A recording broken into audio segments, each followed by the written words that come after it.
Bapak Ibu Saudara, dalam nama Yesus Kristus kita akan menerima renungan harian pagi hari ini. Sebelum kita melakukan aktivitas kita berdoa. Allah Bapa di surga yang kami sembah dalam nama Yesus Kristus, terima kasih Tuhan atas segala karunia-Mu boleh kami Tuhan bangun pagi dari tempat tidur kami, dan kami akan melakukan segala aktivitas kami. Sebelumnya Tuhan, kami akan menerima kuasa-Mu lewat firman-Mu. Berfirmanlah Allah, hamba-hamba-Mu siap menerima. Dalam nama Yesus kami berdoa. Amin. Bapak Ibu Saudara, dalam nama Yesus Kristus, selamat pagi. Sebelum kita melakukan aktivitas kita, kegiatan kita satu hari ini, kita akan menerima sumber kekuatan lewat firman Tuhan hari ini menjadi renungan harian tertulis dalam Matius 11 ayat 29. Demikian bunyinya. Pikulah kuk yang kupasang dan belajarlah padaku, karena aku lemah lembut dan rendah hati, dan jiwamu akan mendapat ketenangan. Demikian firman Tuhan.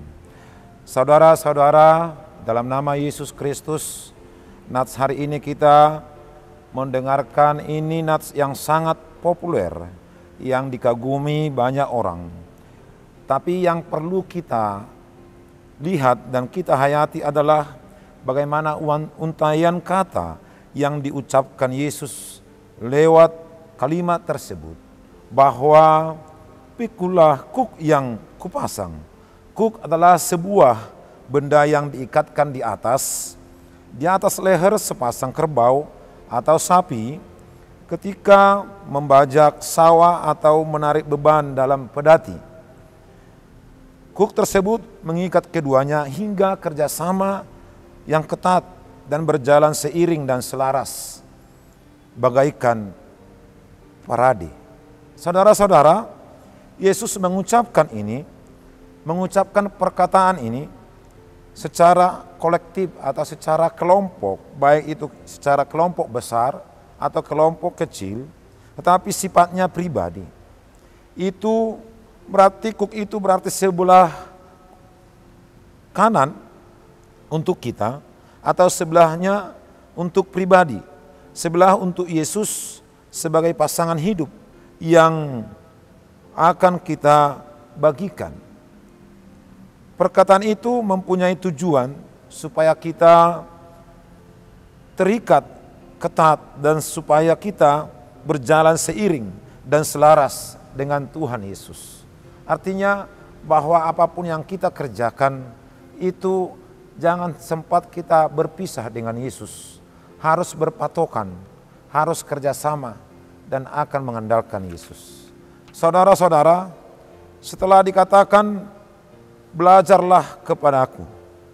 Setelah itu firman yang sudah dikatakan tadi, Demikian juga dikatakan belajarlah kepadaku. Apakah yang harus kita pelajari dari Yesus? Ada dua hal yang mau kita pelajari dari Yesus. Yang pertama, kelemah lembutan. Orang yang menganggap hanya sebatas pembicaraan yang menyejukkan hati atau yang menyejukkan telinga. Sesungguhnya bukan hanya yang berbicara tentang kelemah lembutan, tetapi adalah suatu karakter yang telah menjadi warna hidup seseorang itu.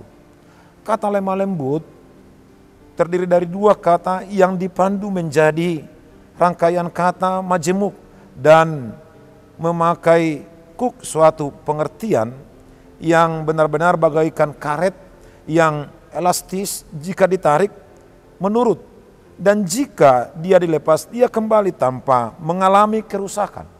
Saudara-saudara, dan juga bagaikan busa yang sekalipun jatuh dari atas dari tempat tinggi tapi tidak rusak dan tidak pecah. Saudara-saudara, bahwa kelemah lembutan seseorang itu memiliki kemampuan untuk menerima segala macam keadaan, segala macam situasi, karakter orang, bahkan mampu menyesuaikan diri dengan keadaan yang terjadi dan kondisi dan situasi. Tetapi dia selalu tenang tanpa kehilangan perasaan damai. Tentu itu yang diinginkan Tuhan dari kita. Yang kedua adalah kerendahan hati. Perkataan kerendahan hati adalah lawan dari kata tinggi hati atau kesombongan. Pasti kita tidak setuju dengan kesombongan siapapun. Keadaan yang kita lihat sekarang ini, banyak kita terjebak pada sifat kesombongan. Padahal sifat demikian adalah tidak berguna, bahkan akan membawa kita berkepanjangan mendapat malapetaka. Dan bahkan jadinya mudah tersinggung sifat seseorang yang sombong. Dan bisa kehilangan banyak hal. Banyak kehilangan rekan, kehilangan dari diri sendiri atau kehilangan idola, kehilangan favorit, dan kehilangan ketenangan, kehilangan kedamaian. Keduanya itu harus kita pertahankan dan akhirnya kita jadi mendapat ketenangan. Pasti kita mengharapkan hidup yang diwarnai ketenangan di dalam perjalanan hidup ini. Saudara-saudara, karena itu kita dituntut, kita akan berjuang bagaimana kita memiliki sifat yang lemah lembut dan rendah hati untuk menjalani hidup ini, maka kita mendapat ketenangan. Tuhan Yesus memberkati. Kita berdoa. Bapa di sorga yang kami sembah dalam nama Yesus Kristus, terima kasih Tuhan, firman-Mu telah kami santap menjadi kekuatan bagi hidup kami untuk benar-benar kami mau mengandalkan Tuhan lewat kerendahan hati kami, kelemah lembutan kami seperti Yesus yang telah rendah hati dan lemah lembut untuk menghadapi segala apapun sifat dari manusia itu, sehingga rencana Tuhan tetap berlaku di dalam hidup kami. Ajari kami Tuhan, supaya kami menjalani hidup ini mau tetap rendah hati dan lemah lembut dan mengandalkan Engkau. Terima kasih Bapa. Dalam nama Yesus kami berdoa. Amin. Selamat pagi, selamat beraktivitas. Tuhan Yesus memberkati. Salam.